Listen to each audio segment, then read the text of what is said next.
এটি প্রমাণ করে আন্তরিকতা, আপনাদের লিডার আসার পরে আপনাদের যে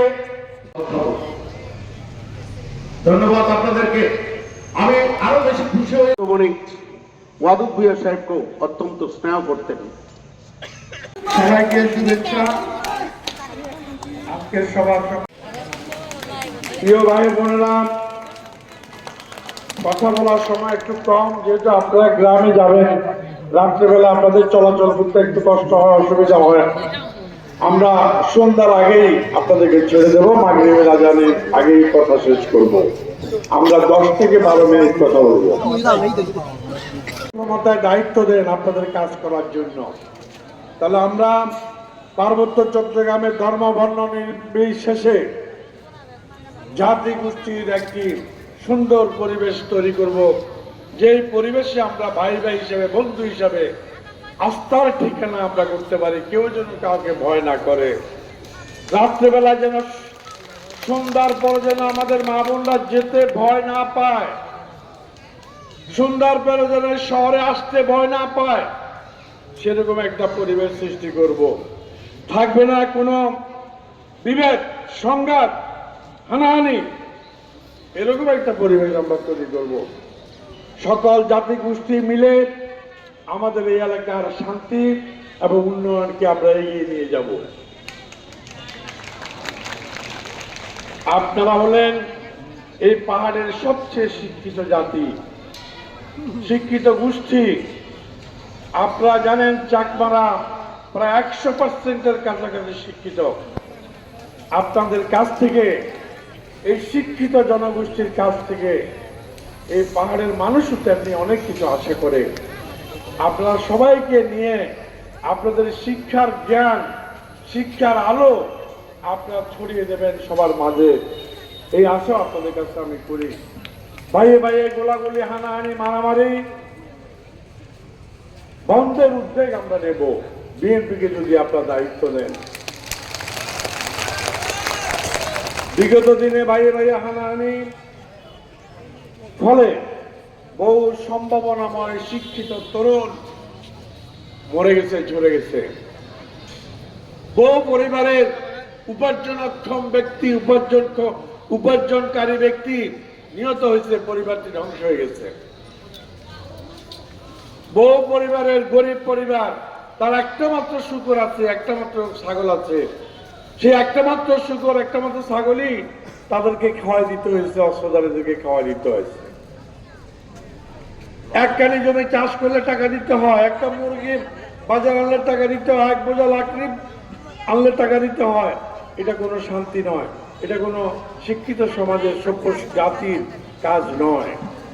অতএব আমরা কোনো শিক্ষিত যুবকের প্রাণ, কোনো তরুণ, কোনো মায়ের যুবক, কোনো স্ত্রীর স্বামী যে তার পরিবারটা চালাবে, আমরা তাদেরকে হারাতে চাই না। শেখ মুজিব এই পাহাড়ে সমস্যা সৃষ্টি করেছিল, আওয়ামী লীগ পাহাড়ে অশান্তি তৈরি করেছিল, শান্তি বাহিনী সৃষ্টি করেছিল। এটা আমি আর বিস্তারিত বলবো না, এটা অ্যাডভোকেট রিফাল চাকমা আইনজীবী হিসেবে উনি ভালোভাবেই আপনাদেরকে ব্যাখ্যা করেছেন। শেখ হাসিনা এসে আবার শেখ মুজিবের পরে ভাই ভাইয়ে সংঘাত লাগিয়ে দিল, পাহাড়িদেরকে ক্ষুদ্র নৃগোষ্ঠীতে লিপিবদ্ধ করলো, ক্ষুদ্র নৃগোষ্ঠীতে সংবিধানে অন্তর্ভুক্ত করলো, অর্থাৎ আরো অপমানজনক জায়গায় নিয়ে গেল। আমরা আপনাদের সেই সম্মান ফিরিয়ে দেবো ইনশাল্লাহ। বেগম খালেদা জিয়ার সরকার ক্ষমতা আসছে, সামনে সময় আসছে, আমরা পাহাড়ি বাঙালি মিলেমিশে পাহাড়ে উন্নয়ন ঘটাবো।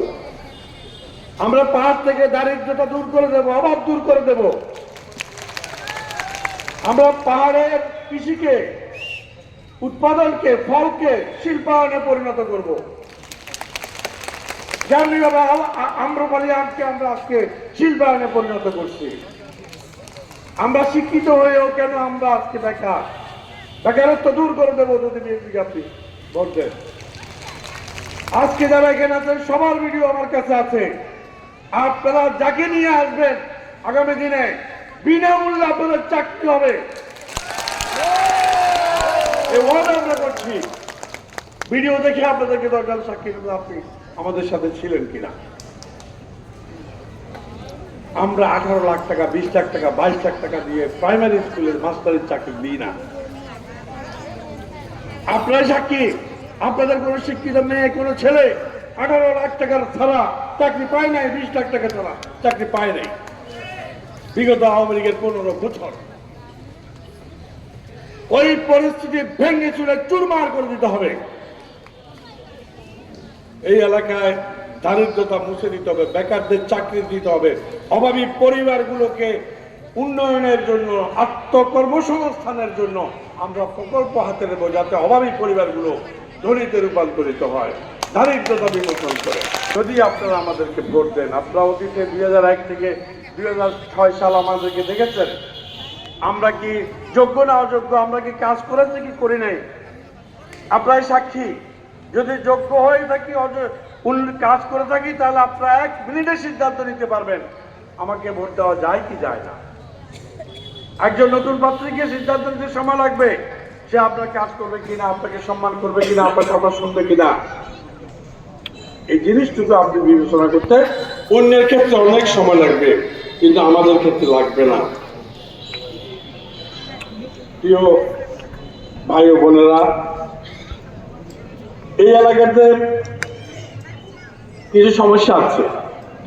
ওই সমস্যাগুলোর মধ্যে অন্যতম হলো আমাদের আরো অনেক রাস্তা দরকার, অনেক শিক্ষা প্রতিষ্ঠান দরকার, আরো অনেক উচ্চশিক্ষার ব্যবস্থা করা দরকার, রাস্তাগুলোকে আরো প্রশস্ত করা দরকার, বড় করা দরকার। এই শহরে এখন অটোর জন্য হাঁটা যায় না, গ্রামে যাওয়া যায় না, গাড়ির রাস্তা যায় না। আমরা সেই 20 বছর আগে যা করে গেছি সেই রাস্তাটাই আছে গ্রামে, আর কোনো রাস্তা নাই। এগুলাকে আমাদের আরো উন্নয়ন করতে হবে, আরো বড় করতে হবে, আরো প্রশস্ত করতে হবে, সেটা আমরা করব। আমাদের পরিবহন সেক্টর, গাড়ি ঘোড়া, যেটা দিয়ে আমরা ঢাকা যাই, চিটাং যাই, এখান থেকে দিঘিনালা যাই, পাঁচছড়ে যাই, এই পরিবহন সেক্টরটা অত্যন্ত দুর্বল। যদি 20 বছর 22 বছর আগে এই এলাকায় কোনো তেমন গাড়ি ঘোড়া ছিল না। আজকে যা নাইট পোর্ট দেখছেন, এসি গাড়ি দেখছেন, রাতের বেলা আসে যায়, সবগুলা গাড়ি আমরা কিন্তু আনছি, বিএনপি আনছি, আমরা আনছি, সে এনে দিয়ে চালু করে দিয়েছি। কিন্তু আমরা পরিলক্ষিত আমাদের মধ্যে হচ্ছে, আমাদের জনসংখ্যা বাড়ছে, জনসংখ্যা বাড়ার পাশাপাশি আমাদের ছাত্র বাড়ছে, চাকরিজীবী বাড়ছে, যাদেরকে ঢাকা চট্টগ্রামে যেতে হয়। আজকে সেই সকল জায়গায় আমাদের ভোগান্তি হচ্ছে, যানবাহনের মালিকেরা আমাদেরকে সঠিক সার্ভিস দিচ্ছে না। সেই জন্য আমরা ওয়াদা করছি, ইনশাল্লাহ যদি আপনারা নির্বাচন করেন, আর মাত্র 2 মাস হবে সরকার গঠন করতে, নতুন সরকার। আমরা ওয়াদা করছি এই জেলার পরিবহন সেক্টরকে অত্যন্ত আধুনিক পরিবহন যানবাহনের রূপান্তর। বিগত 30 বছর ধরে আপনাদের চাকমাদের নেতৃত্ব ছিল না, কোথাও হারিয়ে গেছে। জেলা পরিষদে আপনাদের কোনো নেতা ছিল না, সংসদে আপনাদের কোনো নেতা ছিল না 30 বছর ধরে। যদিও মালিক কিন্তু বলেছে রাঙ্গামাটির 2 জন ছিল, কিন্তু এই ঢাকা চরিত্রে একজন চাকমার কোনো স্থান হয়নি, জেলা পরিষদও হয়নি, আবার সংসদও হয়নি। আপনাদের যাওয়ার কোনো জায়গা ছিল না। আপনাদেরকে আশ্বস্ত করতে চাই, আপনাদের যোগ্য নেতাদেরকে যোগ্য স্থানে, আপনাদের যোগ্য নেতাদেরকে যোগ্য স্থানগুলোতে বিএনপি ক্ষমতা আসলে ইনশাআল্লাহ বেগম খালেদা জিয়া, তারেক রহমান বসাবে, এই ওয়াদা আমি আপনাদের দিচ্ছি। আমাদেরকে দেখে ভোট দিতে হবে। আপনি একটা দলকে ভোট দিয়ে দিলেন আন্দাজে, না বুঝে না জেনে, যেমন ধরেন উদাহরণ জামাত ইসলামের পার্লামেন্টকে ভোট দিয়ে দিলেন, কি হবে? এটা উদাহরণ দিচ্ছি, কথার কথা। তারা প্রথমে বাংলাদেশের মেয়েদেরকে বোরকা পরাবে। তো আমরা যারা মুসলমান, আমাদের পরিবার, আমরা তাহলে বোরকা পরতে পারবো, বোরকা পরবে ধরে নিলাম। আপনারা কি বোরকা পরতে পারবেন? এই ব্যাপারে হুঁশিয়ার থাকতে হবে। যদি তাদেরকে ভোট দিলে বোরকা পড়া হয় আপনাদেরকে, তাহলে আরো কত কিছু করতে পারে।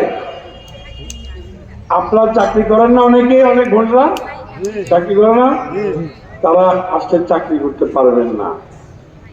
তখন বলবে যে পর্দা করেন, ঘরে যান, ভাত রান্না করেন, বিল্ডিং এর বাইরে, ঘরের বাইরে, দেওয়ালের বাইরে বাইরে বের হবেন না।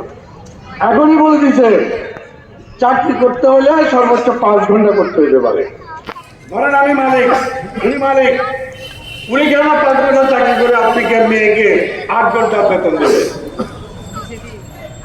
এখনই তারা বলেছে, এখনই তারা আজগুবি কথা বলে। এই যে গতকালকে শুনলাম জামাতের নেতা শাহজাহান চৌধুরী বলেছে উনার জন্য নাকি সূর্য বন্ধ হয়ে যাবে ভোটের দিন, উনার জন্য নাকি আল্লাহ তাআলা সূর্য বন্ধ হয়ে যাবে, আল্লাহ তাআলা নাকি সূর্য বন্ধ করে দেবে, থামাই দেবে ওনাকে পাশ করানোর জন্য। এটা কি কোনো বেকুবের কথা না শিক্ষিত লোকের কথা, জ্ঞান লোকের কথা। আরেক মুরব্বী নেতা বলেছে, নাম বলে গেছে, উনি বলেছেন জামাত ইসলামে, উনি বলেছে আল্লাহ নাকি নিজেই নাকি পাগল হয়ে গেছে তার ভোট দেওয়ার জন্য। জামাত ইসলামকে আল্লাহ নিজেই চটপট করতেছে, মানে হয়ে গেছে। ঠিক আছে, এই পাগলদের পাল্লা থেকে, পাগলের পাল্লা থেকে জাতিকে মুক্ত করতে হবে, রক্ষা করতে হবে। আমি অবসর নেওয়ার আগে এবং আমার মৃত্যুর আগে অন্তত এই পাহাড়ের শান্তি প্রতিষ্ঠা করবে যেন মরতে পারি, এটাই হলো আমার আসল পদক্ষেপ। আমি আবারও বলছি, আমার স্বপ্ন হলো আমি এমন কিছু কাজ করতে চাই যে কাজ করে এই এলাকার শান্তি প্রতিষ্ঠা করার পর যেন আমার মৃত্যু হয়, এই স্বপ্ন আমি রেখে যেতে চাই। অতএব এই এলাকার শান্তি ছাড়া আমাদের আর কোনো দায়িত্ব, বড় দায়িত্ব নাই। একমাত্র দায়িত্ব, একমাত্র করণীয়, একমাত্র কাজ হলো আমাদের শান্তি, পাহাড়ি বাঙালির ভাই বোনদের মধ্যে বন্ধুত্ব, আস্থা, বিশ্বাস এবং পারস্পরিক বন্ধন সৃষ্টি করে একটা সুন্দর ফুলের বাগান হিসাবে